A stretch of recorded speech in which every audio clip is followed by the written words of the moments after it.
Hello again. So whether you are watching this as a follow-up video to the previous video on career called Career 1, or whether you have just showed up randomly, I will put you in the picture briefly.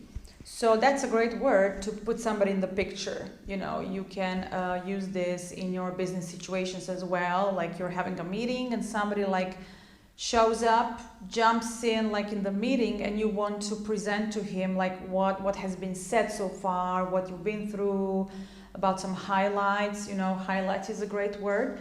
You can say, okay, let me put you in the picture. I'll tell you, I'll give you the frame, what's been going on. So let me put you in the picture. In the last video, I was talking about career in general, what career is, who it refers to, and I gave my personal opinions on people who pursue careers, on entrepreneurs. So these are people who start their own business and they develop their own thing and they turn their passion into profit, take risks, whatever. And I even address the housewives, you know, ladies who take care of homes, because I highly value that as a job. I think it's the hardest job ever. Being a mom and being a housewife is, I would say, not the basic, it's fundamental. It's fundamental job ever. So, okay, I don't want to get lost in that again. Let me move on. I promised, and I tend to keep my promises actually.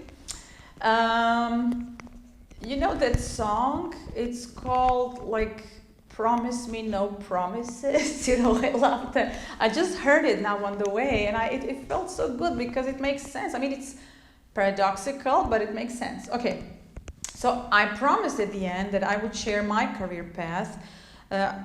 In case you might be interested, because it's not about me, it is my storytelling, but the benefit for you that I would like you to gain from it is to understand the timeline, how to explain your past, your present, and your future, and to demonstrate to you the beauty of English tenses, you know, along with some business English vocabulary, of course. That's what we are here for. But the tenses part is something that I have noticed my students, I would not say lack, lack, but this is something that they need to practice even more, because in business they tend to be focused on the vocabulary and the idea and promises they would like to express, and then somehow they fail to pay attention to grammar, especially tenses as well. So at the age of 18, I enrolled Faculty of English Language and Literature and Art History. So these two courses were not overlapping. You know, to overlap means they do not go with each other, they do not complement each other in any way. However, I wanted to pursue that, so to pursue your studies, to pursue your career. I mentioned that verb in the previous video. So I wanted to pursue that because honestly, I'm a huge fan. I'm a lover of art, especially art history. So this was something as I would say for the soul, something I was really passionate about, because I love to explore and analyze and just consume art. And whenever I travel, I just go around galleries, museums, and I pay attention to what people have on their walls, you know, what kind of taste they have, whether they're artistic or not. Okay, but it doesn't matter now. So I'm just trying to put you in the picture, why, about my driving force. So that was art history, and along with that, my mom actually convinced me. To convince means to make somebody do something, to persuade you, to convince you to actually study English. Because initially I wanted to study philosophy along with art history. However, my mom, thank God, convinced me because she had a proper, valid argument. She said, Lana, I know you're young, it's like the age of 18, 19, whatever. However, you have to think ahead about your employability. Now, employability is a great word because it has to do with career, so I'm just like relating business vocabulary and grammar with the context of career, right? So to employ means to recruit somebody to give them job. And my students tend to mess up, they tend to confuse the endings of the noun. So it's employee is like the worker, the one that gets employment contract. And we have employer. Employer is the person, institution, organization, whatever, who actually hires and gives work to a worker, you know, so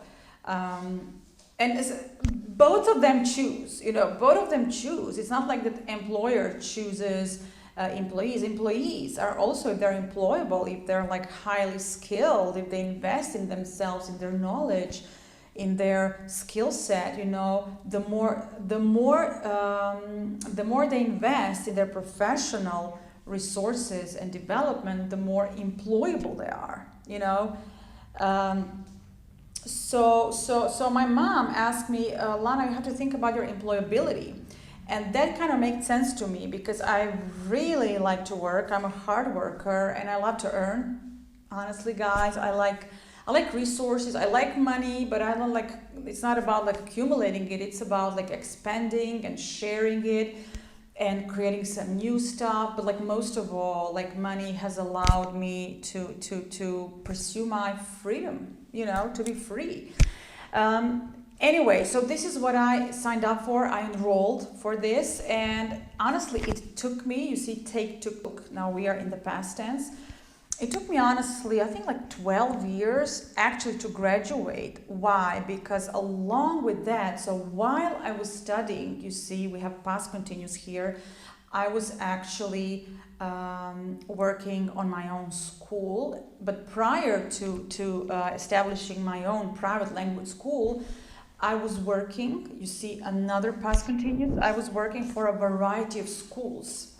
A variety, I always say, guys, use the word various, a variety of, instead of many different, because it somehow just it adds elegance to your vocabulary, to your story, and it's like more, I would say, more advanced vocabulary than saying like many different. So I was working for a variety of schools and a variety of students. I was teaching at that time while I was studying, right? Even without holding my faculty degree, like nobody ever asked, like, do you have a degree? They simply resonated with what I was teaching. So that was never an issue. Like, how could you teach English without having a formal degree? Well, I did reach that moment, but like that wasn't something that was limiting me.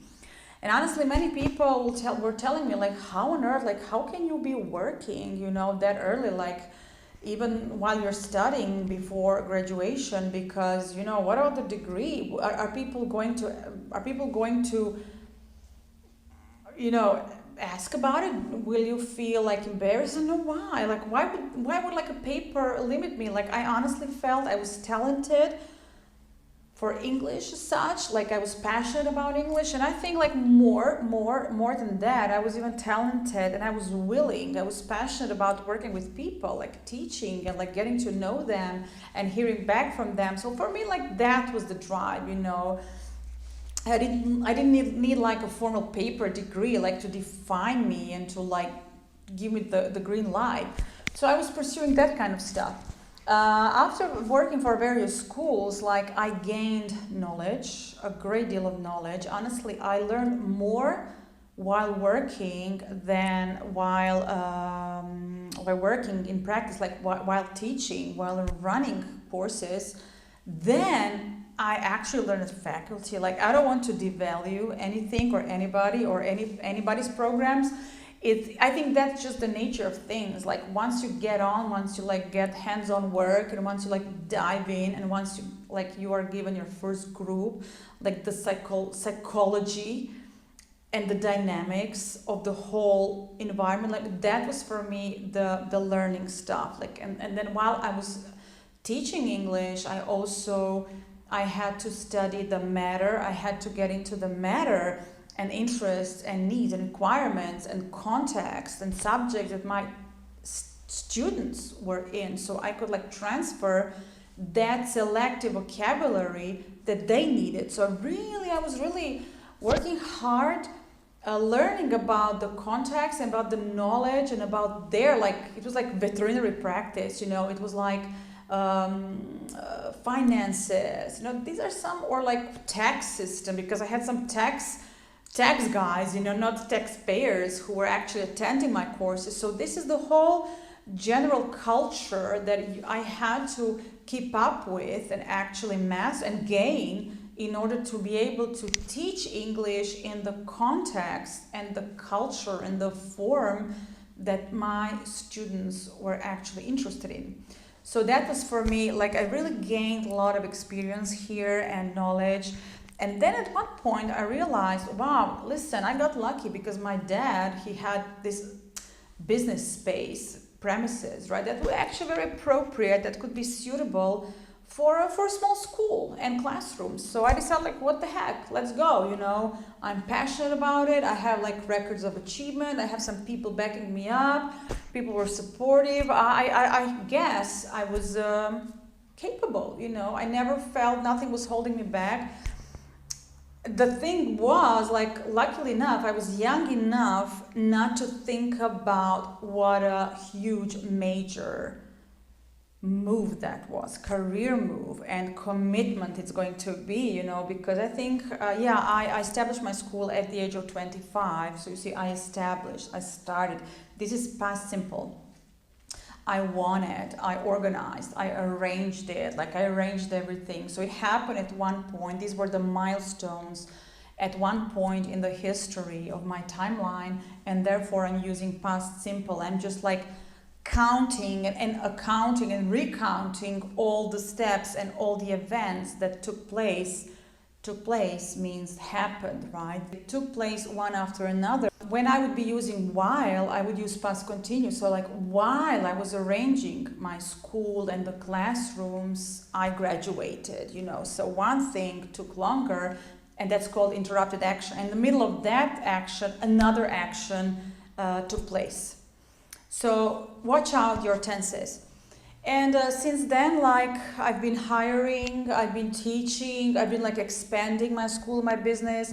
I have had ups and downs. That's a great word in your career. Like, don't freak out if you are currently, or if you find yourself like at the lows, like highs and lows, ups and downs. You go up, something happens like this pandemic, and then you feel like you're down, you feel your low point, but like it's not. It's just like you're being prepared for a new launch, for a new kickoff. So I've been through ups and downs, and I would like recall, so as I recall, I've had like two major downs, which was like the global recession. It was like what was the year? 2010, 2012.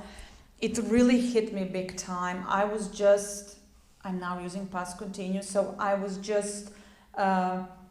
doing great, I just started the business, and for 2 years we were like building it up. We were figuring out, we were reaching clients, people were coming to the school, and then at that point, woof, there was like global recession, there was like outbreak of that, and it actually lasted for, I would say, like proper 5-6 years. And in that period, so I give you the time frame, in those 5 years I was really struggling, like financially, mentally. I was young, I invested, I gave my heart into that, and like immediately, like after 2 years of this success, I was basically struggling for a long time. And I can tell you, like, that responsibility that I took on, because you had to keep on paying the credits, you had to take care of people, you had to survive, you wanted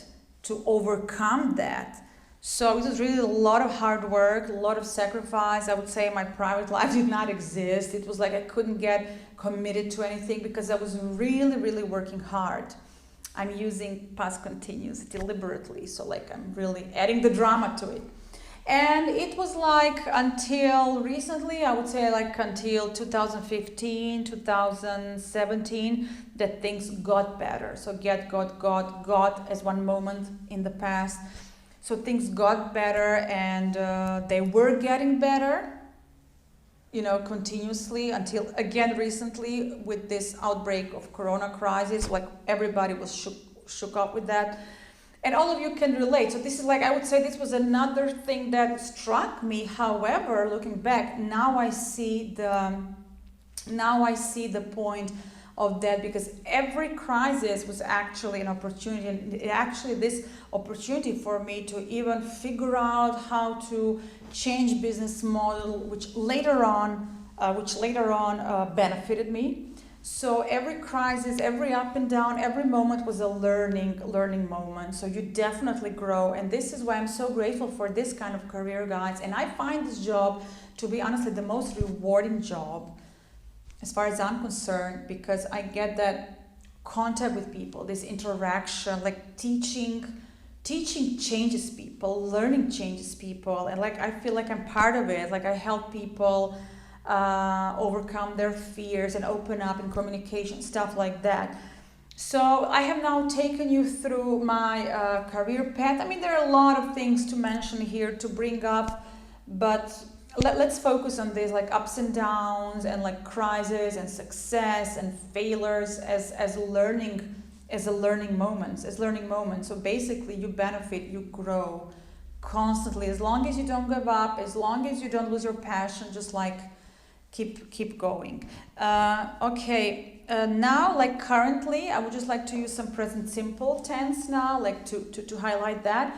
So currently, I'm like working on and figuring out how to transfer variety. Let's use this word again, like variety of our courses and modules into the digital form. Like this is one of them, but like how to structure programs online so we can reach our audience, our students online, and that you can reach us as well, which is great. You know, it seemed like a trap, it seemed like limitation when the corona broke out, but now I realize, like currently we are actually shifting, we are moving, we're changing to this even more expanding opportunity, which is like online, the world of online. So this is something that I'm very passionate about.